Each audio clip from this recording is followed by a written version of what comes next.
Hello, Jerry Riggs. I'm the Interpretive Programs Coordinator for Tryon Palace. And I'm Chadwick, volunteer with the 1st North Carolina Regiment of the Continental Line. That is with Tryon Palace. The following videos that you will be seeing is of course of how soldiers live day-to-day life from the American Revolution and the American Civil Wars.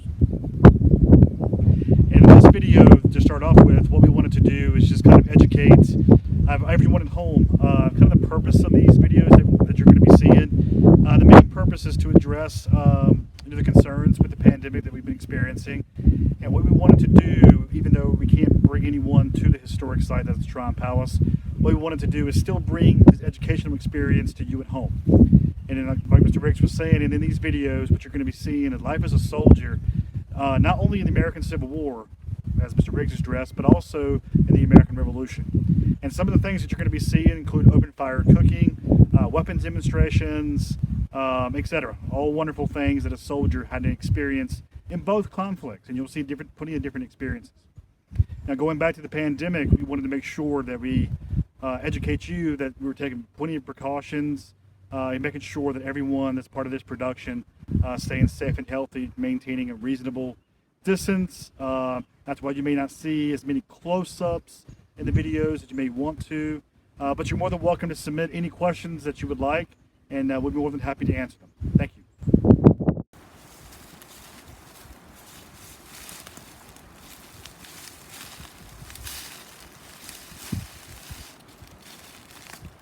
Okay.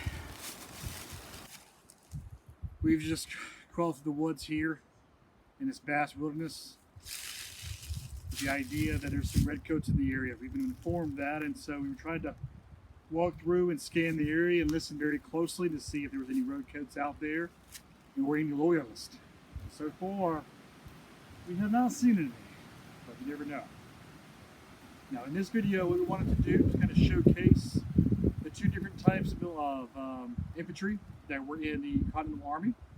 One being the Continental Army itself, and as well as militia. Now, I myself am dressed as a Continental Army soldier, and Mr. Riggs is dressed as a militia soldier. And what we want to do in this video is kind of illustrate and talk about the differences.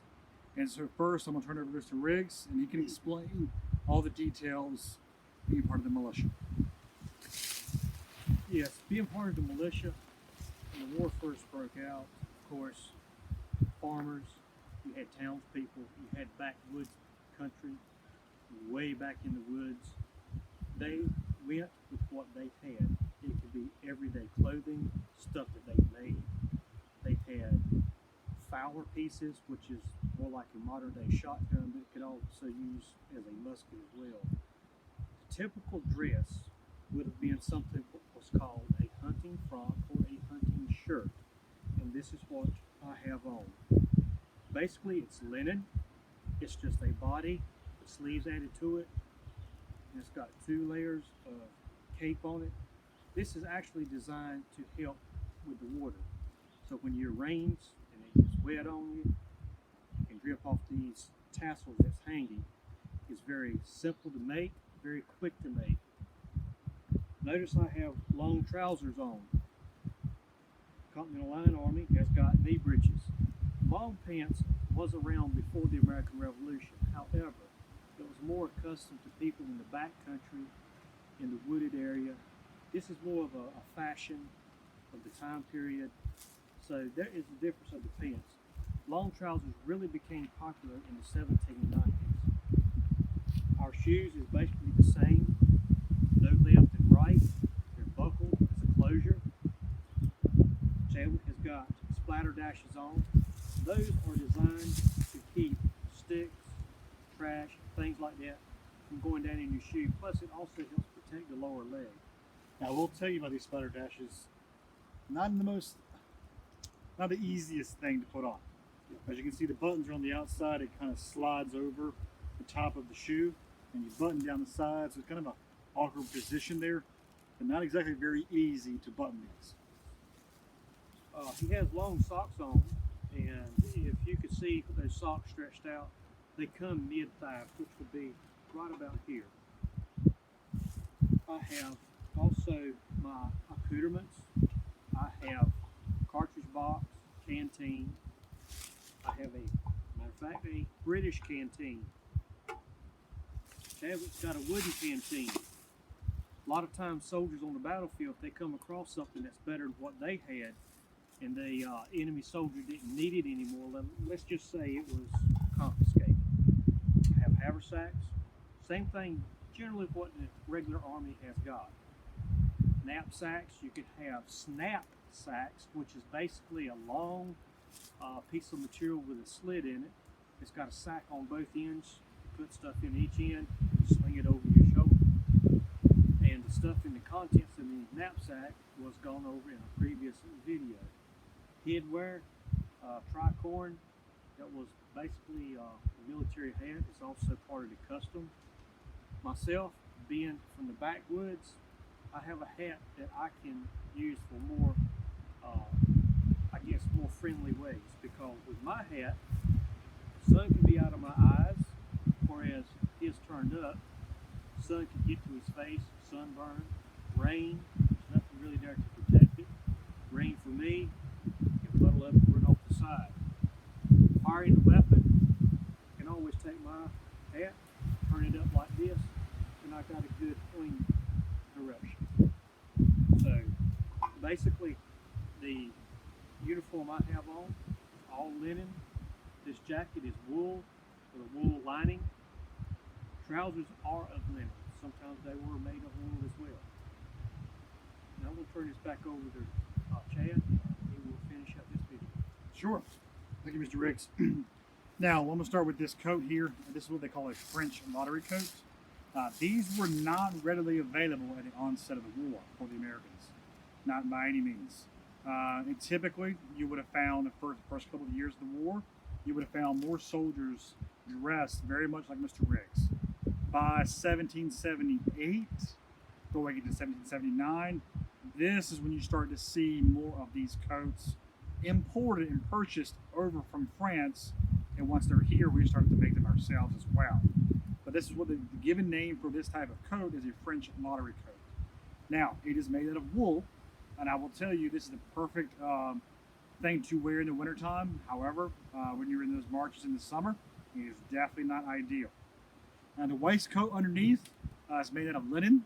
One of the tricky things about this, and it's very, very similar to the spotted initials there at the bottom, is going to be the amount of buttons. But again, in the 18th century, that was pretty normal for waistcoats for men, okay, the amount of buttons. This piece right here that's hanging on the waistcoat is actually a device, a tool used for the cleaning of this, the musket. And what I will show you here is, it's kind of hard to see, but right inside here, near the flintlock itself, there is actually a tiny hole that goes into the barrel. Now, after each shot, that can get kind of dirty. And if you don't maintain it keeping it clean, then you'll likely have a misfire. Now, the tool that you would use to help make sure that hole is clean is this little piece of metal right here. And you just kind of go in there into the hole, just make sure it's clean, the air can flow right through, and you shouldn't have any problems. Now, that's just one possibility of having a misfire. If your flintlock is off for some reason and you don't get a spark, then obviously it's going to be a misfire. Now, I won't uncock it here, but there's a pan where that's the first place that you put in the gunpowder. And that's where this tool comes in, this little brush right here. And you also want to make sure that you keep that clean as well. You'll hear it time and time again, these are very, very sensitive weapons. And so it's very, very important to keep them clean, even after they're done for that day. Now, for the breeches here that I'm wearing, the knee-high breeches, these are also made out of linen. And as you've heard us talk about earlier before, linen was definitely more readily available than cotton, which is the exact opposite of today. Linen was actually much cheaper than cotton. However, in the 21st century today, cotton is actually just the opposite, much, much cheaper than linen. Now, Mr. Riggs has already gone over the shoes and the wool socks here that are made out of wool and so forth. So, I believe you guys have seen this already. The canteen, the haversack, which is also made out of linen, and then the cartridge box. Right. Now, one thing you need to realize about the cartridge box, it was mandatory that it be on your right side. Everything done in the 18th century was right-handed. So even if you were left-handed, it was expected to be on your right-hand side, and that's how you would fire the weapon. So, yeah, Mr. Riggs, if you have anything else you would like to add for this, you're welcome to do so. I will fit through the manual of arms. We will not actually discharge the weapon, but I will allow Mr. Stokes to go through the drill process, and it will give you an idea about how they were loaded. Keeping in mind that each soldier was required to fire at least 3 aimed shots in 1 minute or less. However, we do not go through this that quick because we want this to be educational and for you to be able to follow along. Mr. Stokes, are you ready? We're going to be showcasing what life was like during the 18th century, specifically for Revolutionary War soldiers on the American side. And what you can see in front of me is actually just a setup of various items that would have been possibly present in a typical soldier during the American Revolution in this knapsack right here. Now this knapsack, you can see on the outside, it's got 1st Regiment, North Carolina, meaning to interpret the 1st North Carolina Regiment of the Continental Line, which is actually the interpretive unit associated with Tryon Palace in Newburgh, North Carolina. Now, as you can see with this knapsack right here, it's got some straps on the other side, and very much like a book bag that you would see today in the 21st century. Now, these knapsacks, just like any book bag today, is very, very key on one thing, and that one thing is weight. And what you have to keep in mind is that these soldiers be marching for miles at a time, days upon days. For example, before the Battle of Yorktown in Virginia, George Washington's Continental Army up in New York marched from New York all the way to southeastern Virginia in the middle of summer. So, certainly have to keep that in mind as you pack that knapsack. And what I want to do next is showcase for you guys what some of these possible items are and what may or may not have been present in their knapsacks during the war. So, starting with the utensils, and that is something that most people are certainly familiar with. These utensils, as you can see here, were pretty common during the war. The fork here and the knife as well. Now, both of these items, not every single soldier would have had them, just depending on what was going on and what part of the war we're talking about. Now, in some cases as well, some soldiers would have had just used this as the fork, eating out of a wooden bowl just like this. So that was certainly impossible. In this wooden bowl, as you can see, is very, very simple, using for their eating. Some of the items you would see here: dry beans, cornmeal, rice, as you can see here. And I'll pull this out so you guys can see this at home. Okay, with rice right there, and cornmeal over here. And one thing I always like to point out is the hardtack. That hardtack being really a staple in most soldiers' knapsacks right here. Think of hardtack as like a kind of a bread. Now, not a very, very soft or very, very tasty bread, but instead something that's very, very hard and hard to bite on. Not the most enjoyable thing in the world, but definitely very, very common and very easy to make, especially when supplies are low for the army. Now, what's one really interesting thing about that hardtack as well is that it was a staple not just during the American Revolution, but also the Civil War as well. Okay? The next item I want to point out is the haversack over there. The haversack, think of it as like a smaller version of this. It would carry some other small things. And with this one as well, the tin can would be tied to it just on the outside. And sometimes when those guys were marching, you would hear that clang, clang, clang, clang. That's the tin cans banging against something. But there's salt here as well. Salt definitely being a staple for most of these soldiers. You know, hence the name salt pork. But yes, these are just, again, some of the items that would have been present in their knapsacks during the war. Not every soldier having the exact same thing or even the same amounts, just depending on where they were and what period during the war that they're in. I want to thank you guys so far for tuning in. In our next series videos coming up, you're going to see some more cooking in action and so forth, some more military stuff. And just stay tuned. Thank you very much. We're going to show you another way that soldiers would be cooking. We're kind of set up for a multi-day bivouac here instead of just an overnighter. Actually, what we're doing, we actually got a smoker barrel right over here, and we're actually cooking pieces of fresh meat, and we're cooking fish. We take wood, get a fire started, and we let it burn down the coals. And as a matter of fact, probably need to put some coals in here now.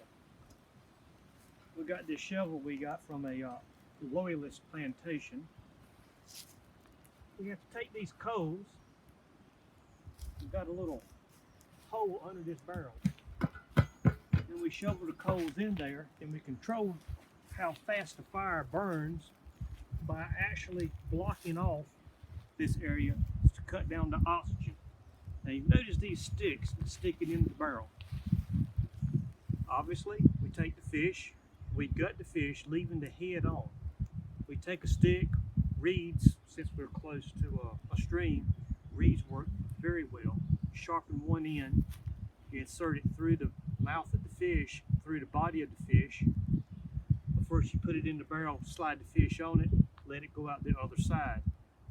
And in about 40-45 minutes, a fish of good size will be cooked. And it's also smoked as well. Any kind of seasoning that you have, salt and pepper, you can have ginger, any spices of the time that you like, you could put on it. And we can also take it and you can make dried beef in this way to preserve it, something what we call beef jerky today. So you'll be able to have it on the march. Now, to make ash cake, as it's called, here are some ingredients that you need. And it's very, very simple. You can actually do it at home pretty easily. You need cornmeal. This is what this is. You can actually use flour, cornmeal, anything like that will work. Something that will self-rise with some heat. Obviously, a bowl of some sort. In this case, we're going to use what they would have had back then, and that being a wooden bowl. Some sort of a water source. Obviously, we're going to use the canteens, what they would have used back then. And so, we're going to go ahead and get started. Now, out of this pouch is where we actually have the cornmeal. So I'm going to dig in here, grab probably a good pinch of it, and dump it right in. And then out of the canteen here, adding some water. And what you want to be able to do is get your hands in, just as if you were making bread, and slowly kind of crunch it up with your fingers. And you're going to need to add some more flour and some water as needed. And once you have it into sort of like a nice pound of it, you'll actually put it across the ashes here. Now, clearly, once I added the water here, I definitely need to add some more cornmeal. That's what I'm going to be doing. Definitely need to add a whole bunch of it, because you would definitely want to make a whole cake. Okay. All right, good. This will help get it started. You kind of want to get your fingers in there and get it going. Eventually, the more that you work with it with your hands, and as you add water into it, it'll start to kind of bound together. I'm going to kind of bend it over so you guys can see that so far. You have to keep working it for a little while. This is something that will take a little bit. This is probably what I would argue is the hard part. And as loose as it is right now, I'm going to be adding some water to it out of the canteen. But you definitely want to get it, the cornmeal, to start to stick together. And that's the key. Once it starts to stick together, then you've really got something to work with. And until that point, you're kind of just working your hands in it, trying to get it to stick together some more. Okay. And as you can see so far, that's what we have right there. I'll probably continue to add some more water. But it's starting to clump together as I work my hands in it.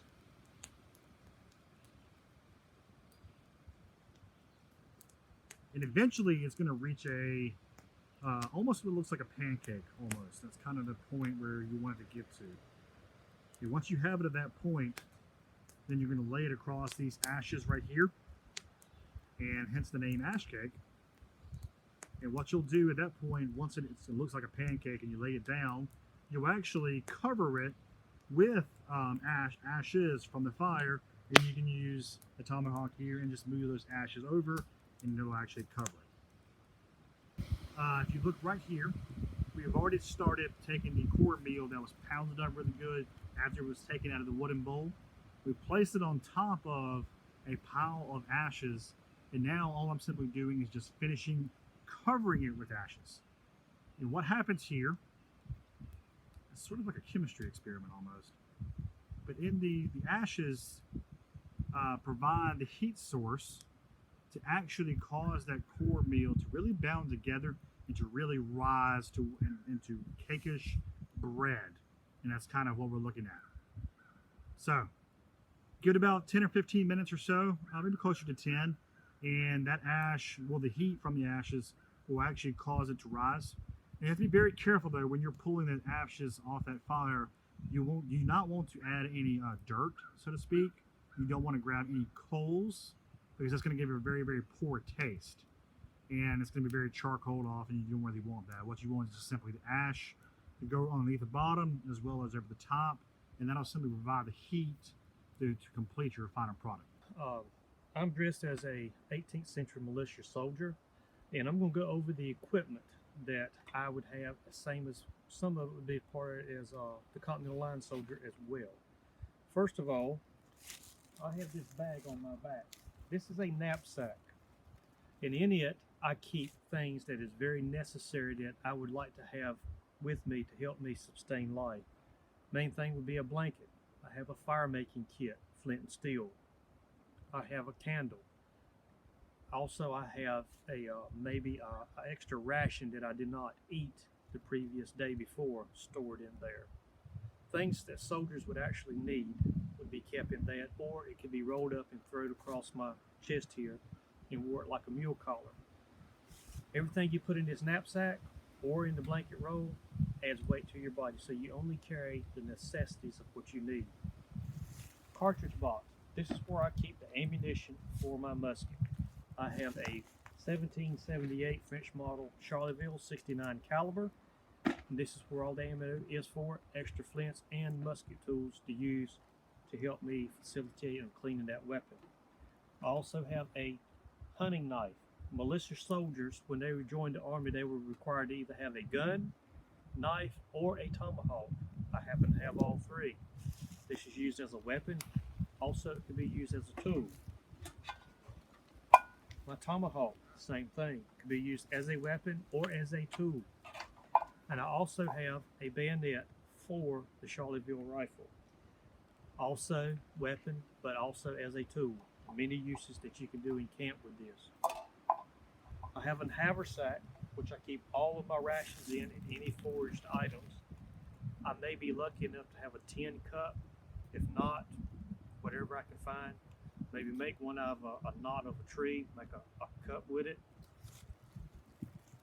I also have a canteen. Now this is a tin canteen. This is a British issue canteen. Most of the American soldiers had wooden canteens. Some of the militia guys had gourds, whatever they could do to put water in. This one here's, like I said, is British. The reason I've got a British canteen, it happened a lot during the war. A British soldier and Americans were in combat, and American come across this canteen, he would actually borrow it from the soldier who didn't need it anymore. So there was a lot of British equipment on American and militia soldiers at that time. So what I'm going to be talking about is what the equipment was for a soldier in the Continental Army during the American Revolution. And the first thing I want to show you guys is right here on my hip. It is actually called a cartridge box. Now, if you're not familiar with what a cartridge box is, it's actually something that would hold cartridges right inside. And you can see I actually have one inside of here.